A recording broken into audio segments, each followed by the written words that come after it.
Hi, and welcome to Axelbank Reports History and Today, conversations with America's top nonfiction authors and why their books matter right now. I'm Evan Axelbank, and today we're going to speak with Kelly Weill, the author of Off the Edge, Flat Earthers, Conspiracy Culture, and Why People Will Believe Anything. This is her first book. She's a reporter at the Daily Beast, where she covers extremism and disinformation. Kelly, thanks so much for being here. Thank you so much for having me. Before we start our interview, I want to invite listeners to our Patreon page to ask for your support in keeping the show going. Go to patreon.com/AxelbankHistory. We will donate part of your contributions to a charity that promotes children's literacy. There is no history of flat Earth, but there is a history of flat earthers, people who believe in their heart of hearts that the Earth is a disk as opposed to a globe. I know one of them. He tells me there's no such thing as gravity, that the Earth is only 5 or 6 miles thick, and that the only reason we don't yet have definitive proof of flat Earth is that we just don't have it yet. But it's coming, and that's the key part, right? It's always right around the corner. During the reporting for this book, Kelly interviewed someone who believed that the Earth is flat just as strongly as my friend does, who is a wonderful person, by the way, my friend is.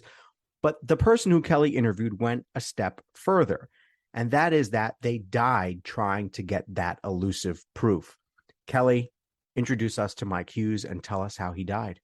Sure. So Mike Hughes, for several years, was one of the most visible faces of the Flat Earth movement. He was a really fascinating character. For me, he's proof that flat earthers aren't stupid, because this is a guy who taught himself basic rocket science. He was a stuntman. He did all kinds of Evel Knievel type jumps. He built steam-powered rockets that he would launch over canyons or high up into the air while he was riding them. And one of his passion projects was to be able to get high enough into the air that he could take a picture of the Earth and prove its lack of curvature. Now, that would be a prolonged stunt. He was going to do something where he launched himself up and deployed weather balloons that would carry him the final mile or so. He wasn't quite at that stage, but he was doing preliminary jumps, intermediate jumps, where he would go thousands of feet into the air. And he parachutes down, right? I mean, that's how he was doing it. Right. He deployed chutes. And what's important about those parachutes is that he operated on this really shoestring budget. He was using secondhand parachutes. He was sketching out the math for these jumps on, the backs of envelopes and with friends. And unfortunately, in February 2020, the math was wrong. The parachutes were bad. He set off at a weird angle on his jump, chutes deployed on the way up, and there's no coming back from that. He probably died before he landed. But it was just a really stunning incident for me, because it proved that, that's how far some people are willing to go. But you knew him before the jump, and then you reported on it after the jump. So once you made that realization, that failed jump, once you made the realization that this could get too far, when and how did you decide that this all needed to be a book? And why was this a concern that should go beyond just one man losing their life?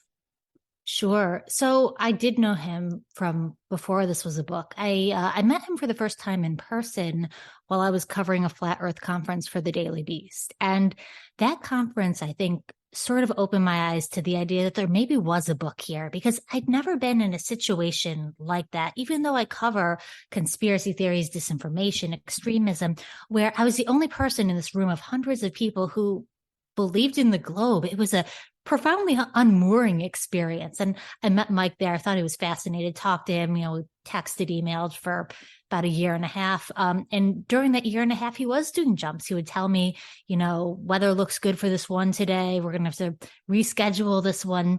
So I was in the process of writing the book, and I thought, he'd be, maybe a recurring character.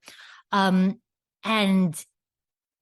I'd started writing about him, and I they live streamed the fatal jump, so it was something that I saw in very short order, and I realized that it sort of changed the calculus of what I was writing. What are the basics of what flat earthers believe? If you could like put it into like a little textbook box of like what the basic idea is, what is it?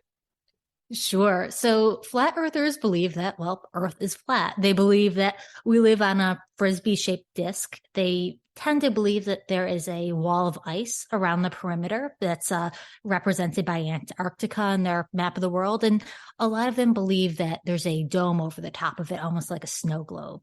And there's variations on that. I think prevailing flat Earth model right now argues that there's no such thing as outer space, that everything outside the snow globe planet is fake, and that this is the entirety of the universe. But those are the basics, and you can quibble over the details within different flat earth factions. You say that not only is the theory of flat earth a misunderstanding of the world, but that the theory of flat earthers is wrong. So what is the theory that, I guess, round earthers, sphere earthers have of flat earthers, and why is their theory wrong?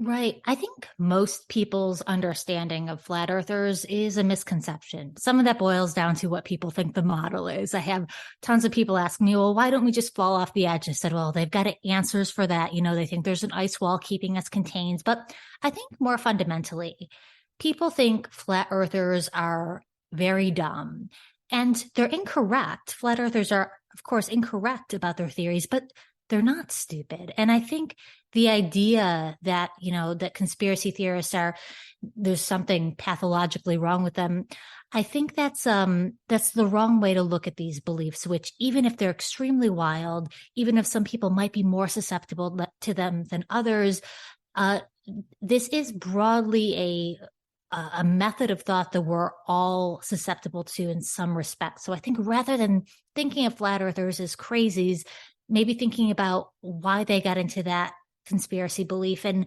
what that might have in common with the way that we approach our beliefs. This is the second book that I've read on flat earthers, by the way, and it's one of my guilty pleasures is talking about this subject and people who believe in it. And what I'm amazed by is that the story that we're told of when and how people learned the earth was round is that it was sort of this eureka moment that came sort of during like the Middle Ages, where like a sailor just kind of got lost and then the world was suddenly smart because everything we knew changed.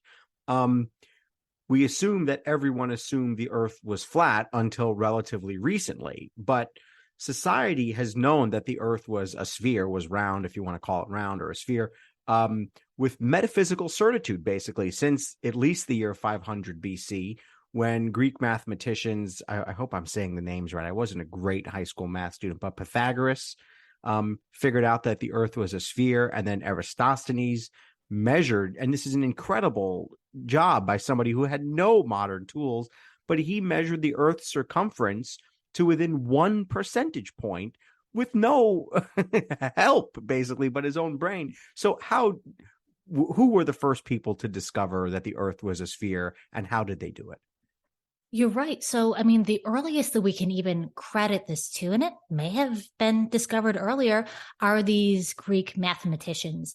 You can actually figure out the earth is round a number of ways completely without any sort of modern technological device. People often do it by calculating the paths of shadows. I'm certainly no mathematician. I'm going to explain this terribly, but you can put sticks We're journalists. We're not math. Absolutely. Yeah. English literature degree, yeah, rely on a calculator, but you can put a stick in the ground and trace the way the shadow moves over the course of the day, how that varies over seasons. The overwhelming observable evidence does prove that we live on a globe, even if you can't see the entirety of the globe. So this idea that flat Earth has been the prevailing belief for thousands of years until very recently, until the age of exploration, just doesn't hold up. From those Greeks onward, we had a decent understanding that we lived on a globe. And strangely enough, flat Earth is actually a very modern belief. And as I point to in my book, it really started creeping back in the 1840s. Yeah, and we're going to get to that in 1 second, but that idea of flat Earth being a modern belief, I think, is so interesting. But before we get to that, what does their collective, meaning the Greek mathematicians, what does their collective knowledge say about the importance of a society nurturing scholarship and nurturing responsible sources of information? Because they built their discoveries on what people before them had discovered. Absolutely. You know, something that I love that I found in my research is, yes, we do credit this idea of a round earth to Pythagoras, but it's sort of indicated that maybe somebody before him came up with the idea, that it was, known, and that he was the first one to sort of to chronicle it, to put it down in the annals of history. I think this collective idea, not just of Earth's shape, but of mathematics and of this growing empirical base of science, really shows that knowledge is a collective endeavor. It's something that we're building together and we're creating together. And that is why, for me to see an alternative theory, a pseudoscience like flat Earth come in, it's a little demoralizing, to be honest. It seems to run counter to that current. But, flat earthers will also tell you that their discoveries are a collective process, that they're bouncing these things off each other too. So although, again, they're completely incorrect, they are sort of using these same collaborative methods. Well, I'm so curious. I do a podcast about a presidential, I don't know, a previous president or somebody where there's a repository of papers and we don't even have to ask where they went to get their sources. But I'm curious for you, is there a flat Earth repository of sources? How did you find sources for this, and what were they? And what made you say this might be a good place to look for information on the history of flat earthers? Absolutely. I'm really indebted to a few authors, both flat earthers and non, who have been here before me. You mentioned a second book. I'm assuming that's Flat Earth by Christine Garwood. She kind of wrote the Flat Earth Bible. She's not a flat earther. She's a brilliant historian. Right. But she sort of wrote that in the for maybe the pre-internet era, the pre-social media era. And she published that, I believe, in 2004. So that has a lot of really good, just extremely well-researched information about the flat earthers of old, who I also really appreciate. And I'm going to forget the name, and I'm absolutely kicking myself right now. But he was a science journalist who covered pseudoscience. He got really close with flat earthers. He got an honorary Flat Earth Society membership, and he archived quite a lot of flat Earth material as it was coming out in the 20th century. And then the Flat Earth Society is actually a good resource. They've digitized a whole bunch of flat Earth documents from 1800s, 1900s, different schools of flat Earth. So they do have that up on their website, and it's it's an interesting trawl, regardless of whether you believe in it, which you should not. So, all right, the modern flat Earth movement, it's a relatively new idea, as you say. It's not necessarily an old idea in the way that we think of an old idea. Do we know we do know where this modern flat Earth movement started, and it is in the perfectly named place, which is, I hope I get it right, Cambridgeshire, England. Cambridgeshire, England. That is where this modern movement started of flat Earth. Where is Cambridgeshire, and why was it the perfect place to nurture this idea? Well, Cambridgeshire in the UK, it's a very marshy kind of wetland, and that's important because one of maybe the best known flat earthers of the modern era, sort of the godfather of the modern flat Earth movement, is a quack physician named Samuel Burley Rowbotham. He experimented in a lot of interesting beliefs in his youth. One of them was sort of a early communist situation. He was a leader of a short-lived failed commune on these marshy plains in Cambridgeshire. While he was doing God knows what, wading out into this canal, he had this observation. He said that, when you're out in this canal, man-made waterway, that the earth really looks flat, that you can see far beyond where the curvature of the earth should rightfully cut off the horizon. Now, he was either wrong or lying. It almost doesn't make a difference because you can go today and replicate his experiments on this waterway and see for a fact that Earth's curvature does actually place the horizon at a consistent level. Did you do that, by the way? I did not. I thought about it. I even budgeted it out and I said, what on earth am I doing standing waist deep in water when I know the shape of the earth? Right. So I've conducted for 10,000 grand, for 10 grand to get out there, right? To get all the way. way to England, right? No. I actually, I did end up outsourcing some work to some just wonderful Cambridge professors who were extremely generous with their time and, gave me some fascinating archaeological stuff from this failed commune where flat Earth did emerge. But after that commune died away, Rowbotham, he experimented as sort of a proto-Alex Jones, selling snake oil and trying to find his next turn. And where he finally got a foothold was this idea that he birthed on the commune that Earth might be flat. And even though it was an outlandish proposition, because as we touched upon, flat Earth was completely discredited by the time. By the 1840s, everyone knew Earth was round. But by being so outlandish, by being this, early conspiracy guru, he was able to attract huge audiences and really rile up crowds, become a showman of sorts. And the nickname is wonderful, Parallax. Where did this nickname come from? And it's just perfect for flat Earth, Parallax.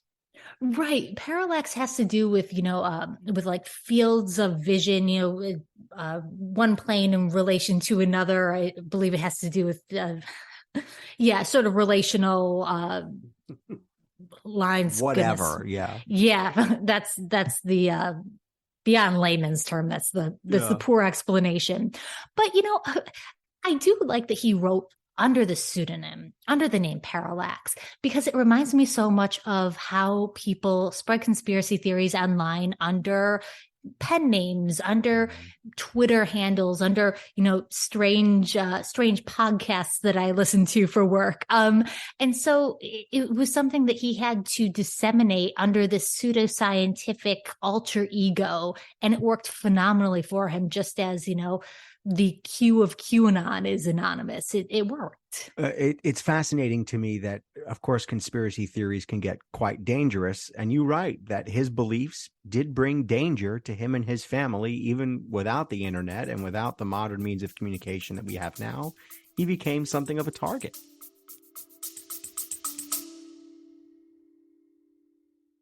Baking from our childhoods just sticks in the memory, doesn't it? We never set off on holiday without piles of Tupperware. And there'd always be Bakewell slice, flapjacks, and tray baked scones in the boot. Do you not do that, Lisa? Yeah, no.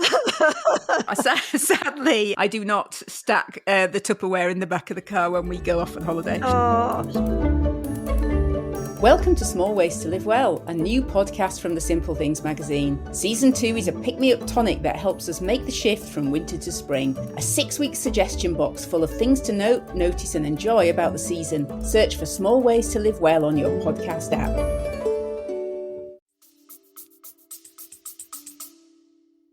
Well, certainly his followers became targets. Rowbotham, I think, he did attract a lot of controversy. People would try and pick fights with him at his lectures. Some people actually successfully bullied him out of a lecture and he never came back. They said maybe he fell off the edge of the world. But his followers, much like I think the followers of like Alex Jones, people who are one rung down, in my mind, they were the ones who really recouped the damages because Samuel Rowbotham was a smart guy. He was wrong. He might have been dishonest, but he knew how to draw people in. He knew how to keep a certain distance between himself and consequences. He made quite a lot of money off this theory. The true believers who followed him, I don't think had any of that savvy. And so these believers, they got themselves embroiled in lawsuits because they wouldn't stop bullying scientists and slandering them in the press. They got themselves arrested for similar cases where they would make threats and, threaten to murder prominent scientists. Some of them went into exile, moving to the US after they torched their reputations in the UK. So yeah, real consequences for this what seems just like a bonkers theory on its face.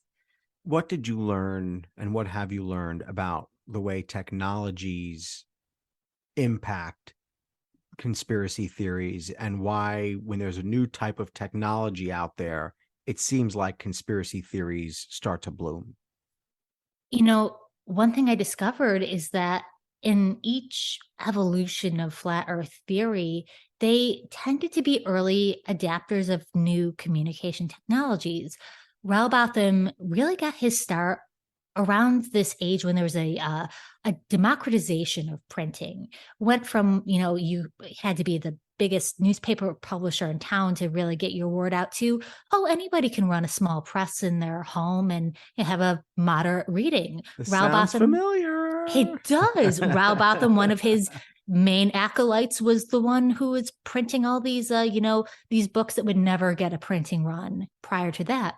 You jump forward a couple decades, and there was a flat earth commune in the US that became one of the pioneers of radio. It had one of the best, clearest signals. So even though what they were spouting was crazy, people would tune in because you could hear it so far.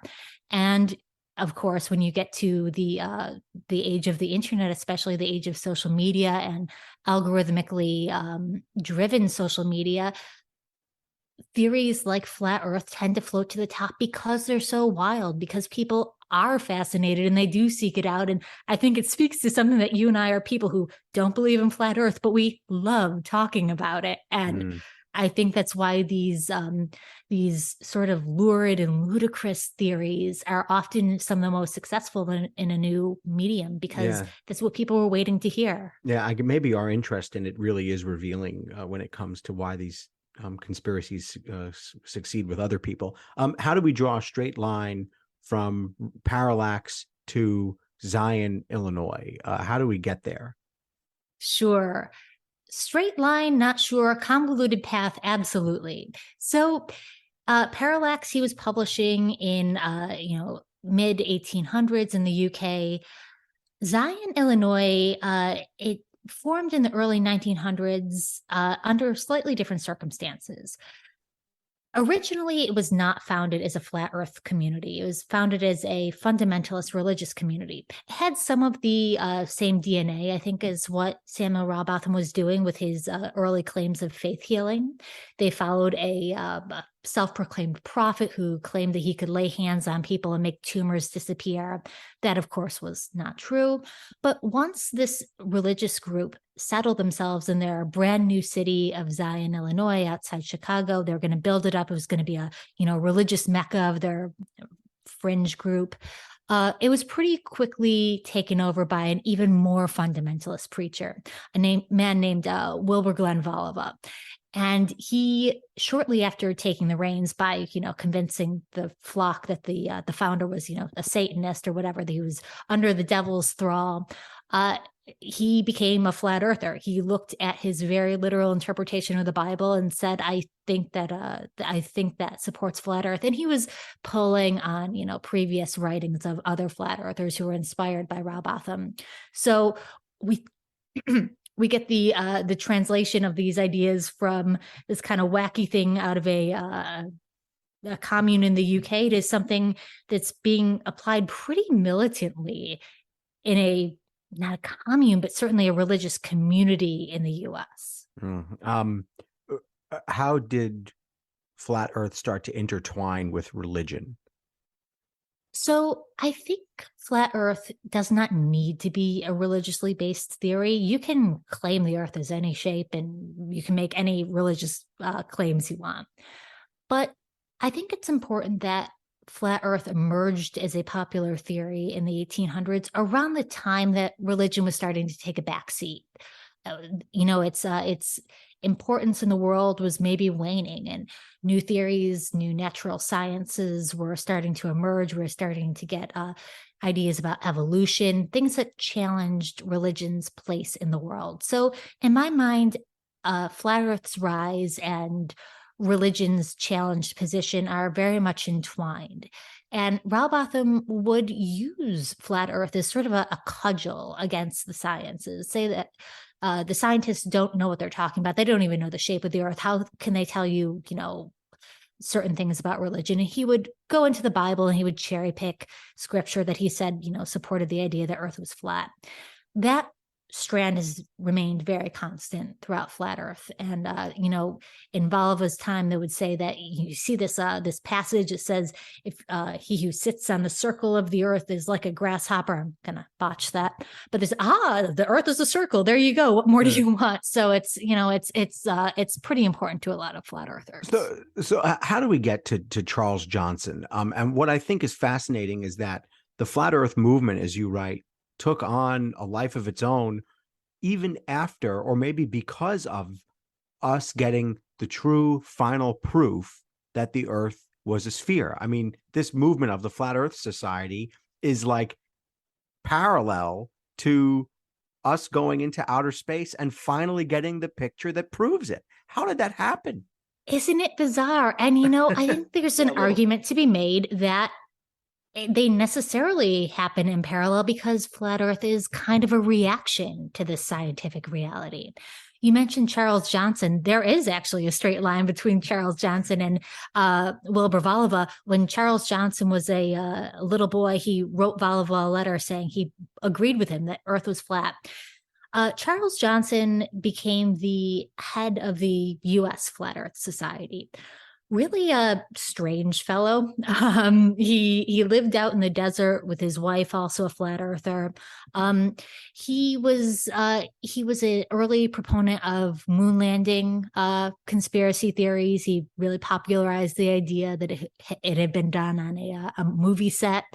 And again, he was an effective communicator, an effective manipulator of communication technologies. He had a huge mailing list, and he would send out this, I want to call it a flat Earth zine. It was pretty cool. Some digitized versions exist, but he was the one who I think really made flat Earth not just a commune that you would join or, a religious group, but a pseudoscientific movement, something that you could subscribe to, a community and, a newsletter that you could be on the rolls for. So what was the response? I mean, you finally have a picture of Earth from the moon.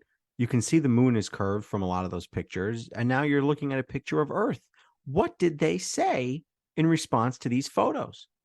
Well, they had to constantly update their response because, first it was, well, we've orbited the Earth, and flat earthers said, okay, what they must have done was fly up above the pancake Earth and do a circle, and they got confused.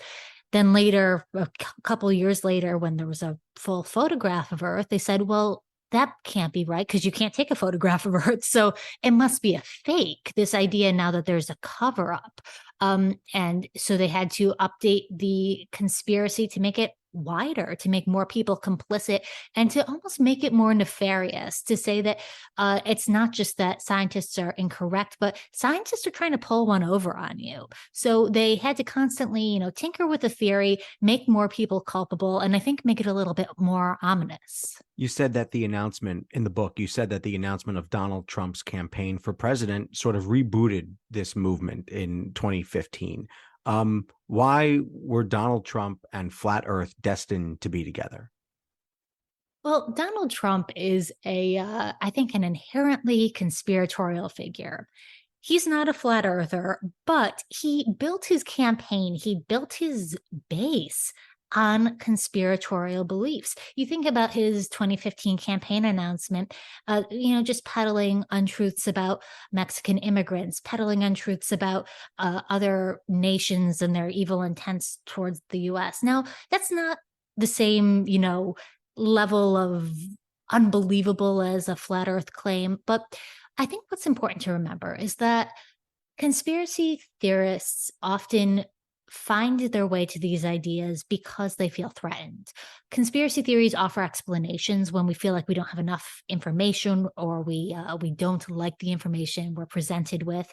They're coping mechanisms in a way. They're explanations that make us feel in control or like we have knowledge that other people don't. Donald Trump really played to those impulses. He played to the fears of people who felt like they didn't understand what was happening, or that maybe they understood what was happening, but they were frightened of it. They felt like they were losing their cherished place in the world. And so conspiracy theories, be they, bigoted or just outlandish like flat earth, I think very much go hand in hand. And I find it very frequent that flat earthers also buy into more political conspiracy theories as well. So what are the other conspiracy theories that we need to really pay attention to and that you think sort of overlap with flat earth, either in the people who believe them or in the reasons that these conspiracy theories exist? I thought of a couple. You can agree or disagree. I'm not even arguing for or against them. These are just some common ones. I think about the idea that some people think sports games are fixed by gambling overlords. Certainly, there are many conspiracy theories about the assassination of President Kennedy, and I think the damage from some of those conspiracy theories is really clear. And then there's conspiracy theory about 9/11 and who was behind it, and whether this was a series of bombs planted in the buildings, whether George Bush allowed these attacks to happen. I mean, lots of stuff in there. And a lot of it can be offensive to a lot of people. So what are some of the other conspiracy theories, and maybe some of those resonate with you, that we need to pay attention to, and that sort of are amplified, or the other way around, this flat earth theory? I'm really glad you bring up 9/11, because so many flat earthers I've spoken to said 9/11 was sort of the gateway drug for them. I think 9/11 conspiracy theories are unusually potent because they're a little bit more bipartisan than I think some conspiracy theories that we deal with in today's political landscape. It's not just, a lot of conspiracy theories I deal with as a reporter are pretty fixed on the right. There is a, sizable contingent of 9/11 truthers on the left too. So it's a broad funnel that brings people in. Why I think it's important that that so many people are drawn to 9/11 conspiracy theories is that the way that social media sites like YouTube work is, if you're watching something like a 9/11 truth video, truth in heavy quotation marks, I do not believe 9/11 conspiracy theories. The way that YouTube used to work is that it would very often recommend other conspiracy videos for you, even wackier conspiracy theories. And I have spoken to, probably half a dozen at this point, flat earthers who literally said, I was watching a 9/11 conspiracy video, YouTube recommended flat earth. I said, that's crazy. I clicked on it. Now I'm a flat earther. So I draw a very straight line between Just like there's a little bit more intermediate time. They watch more videos, but the way that social media is structured right now, and to YouTube's credit, they have changed the algorithm, so it doesn't always work this way, at least in the linear progression from 9/11 to flat earth.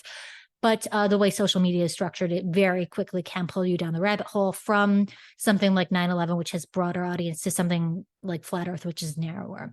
I think it's also important to look at more political conspiracy theories I think are very salient right now. Things like QAnon, which is a conspiracy theory that says that Donald Trump is fighting a war against all his enemies, who are satanic child-eating pedophiles, and that there's going to be a great, a revolution, and we're going to live in peace and, coded dictatorship for the rest of our days.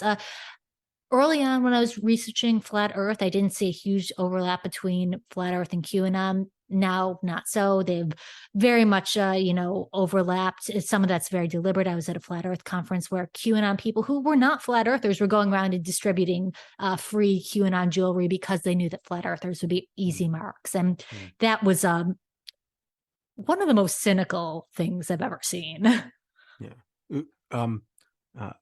How do you deal with this personally? I mean, you are enveloped by these conspiracy theories. You are around them all the time.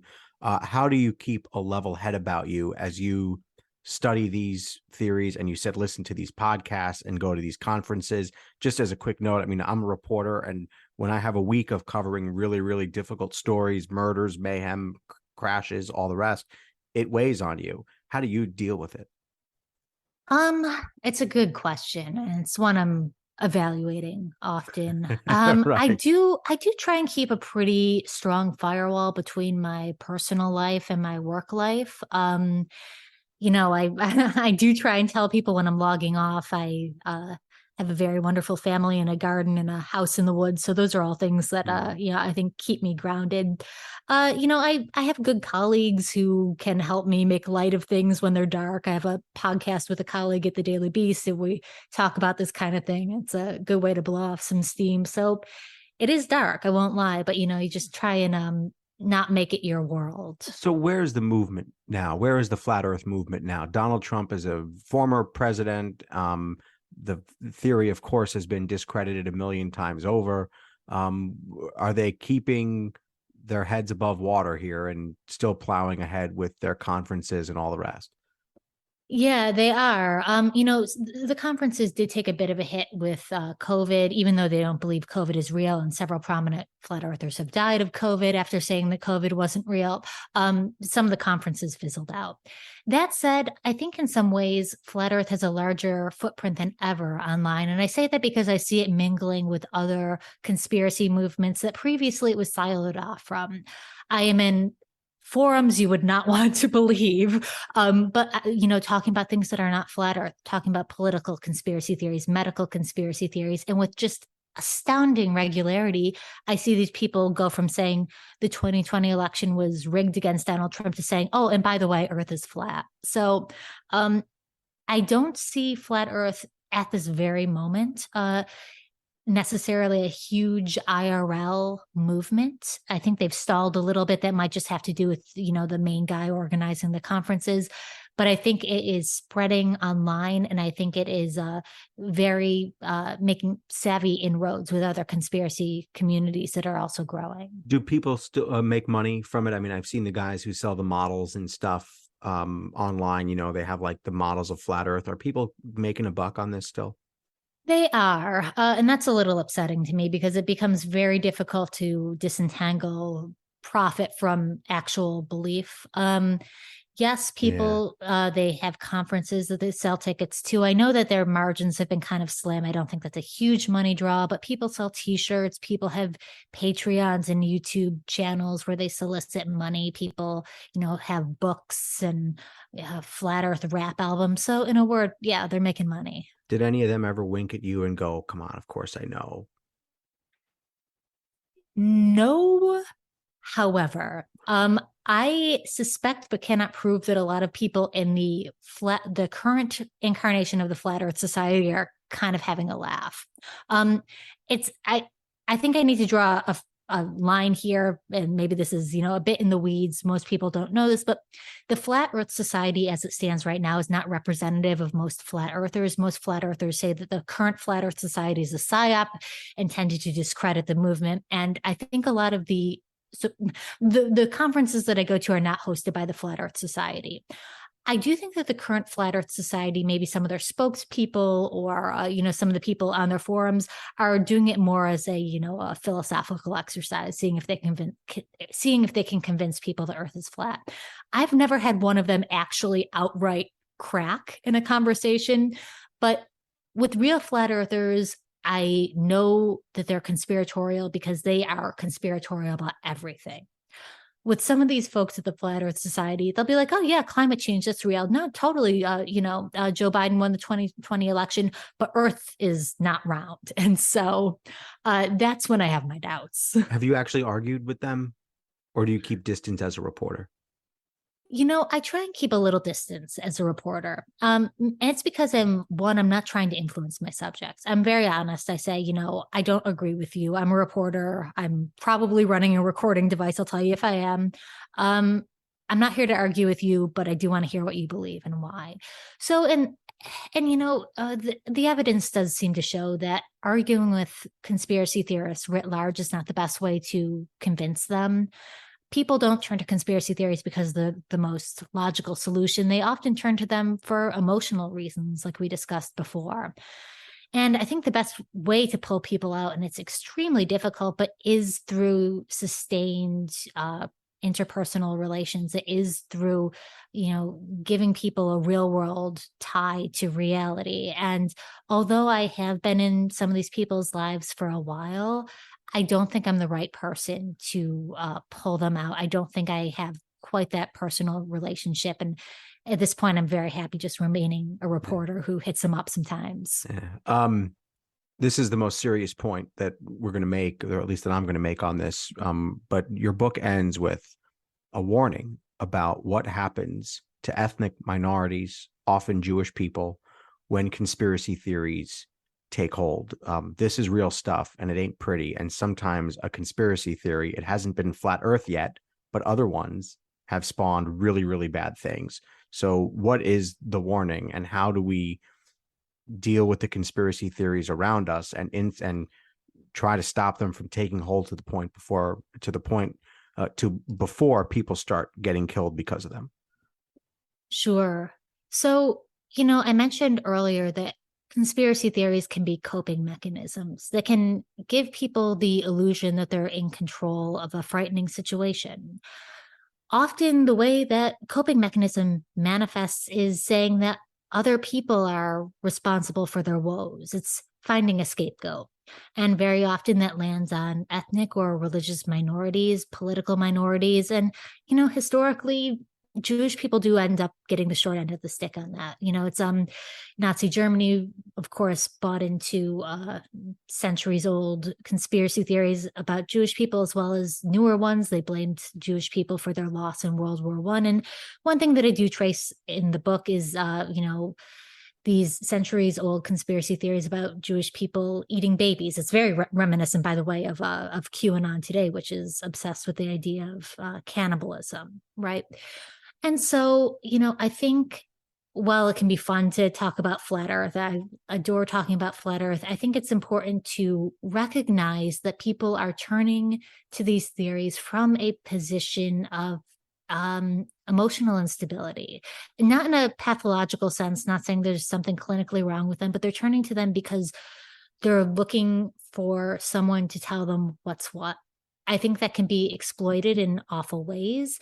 And I think rather than allowing people to take those beliefs to their logical endpoint, to look for the person that's perpetrating a hoax on them and to take action against that person, I think, although it's very difficult, it's incumbent that we try and pull people out of those alternate realities. And while it's difficult, I think one of the best ways is to just try and keep these real world communities that, assert a shared reality.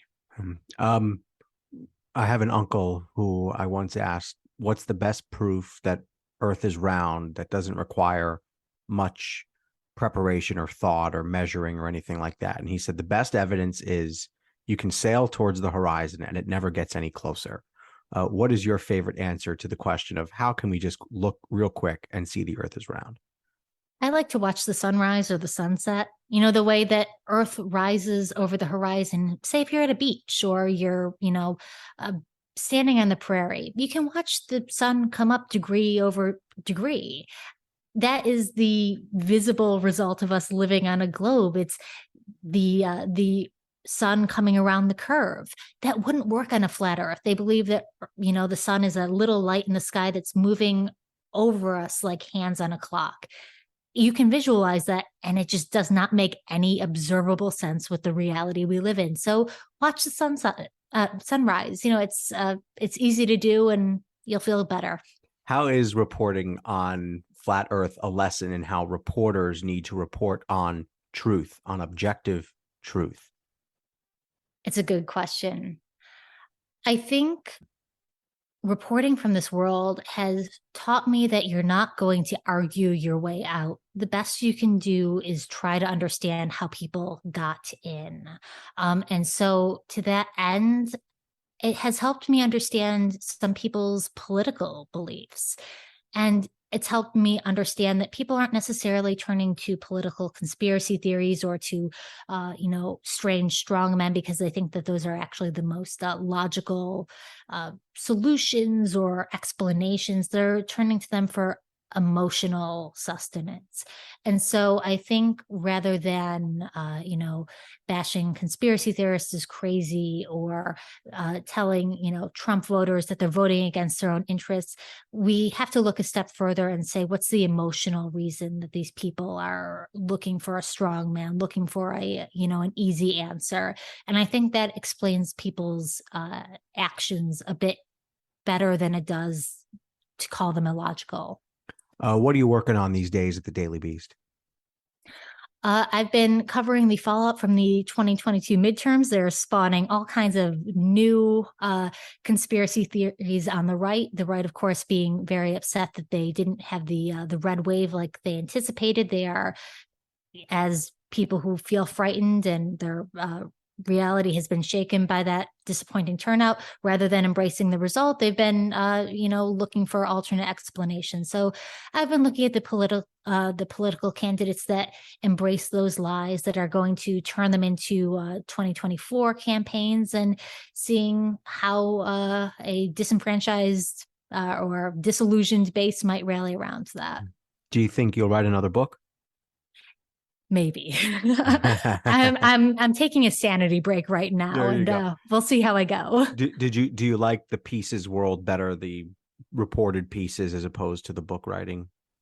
I found that to be just completely different processes. I love reporting on a day-to-day basis. I love to be able to, jump into something that's immediate and on the ground, but being able to stew over something for a couple years was just wonderful. You go down rabbit holes and you let ideas marinate in ways that I don't think you get to as, a breaking news reporter or something like that. So I really view them as two different worlds, but they inform each other. Kelly Weill, the author of Off the Edge, Flat Earthers, Conspiracy Culture, and Why People Will Believe Anything. Thanks so much for being here. Thank you for having me. Check out the book. Check out her Twitter feed at Kelly Weill. I want to invite listeners to our Patreon page to ask for your support in keeping the show going. Go to patreon.com/AxelBankHistory. We will donate part of your contributions to a charity that promotes children's literacy. And thank you for listening to Axelbank Reports History and Today, conversations with America's top nonfiction authors and why their books matter right now. Check us out on Facebook, Twitter, and Instagram at Axelbank History. We update those with clips from the show, guest announcements, and book recommendations. See you next time. Thanks.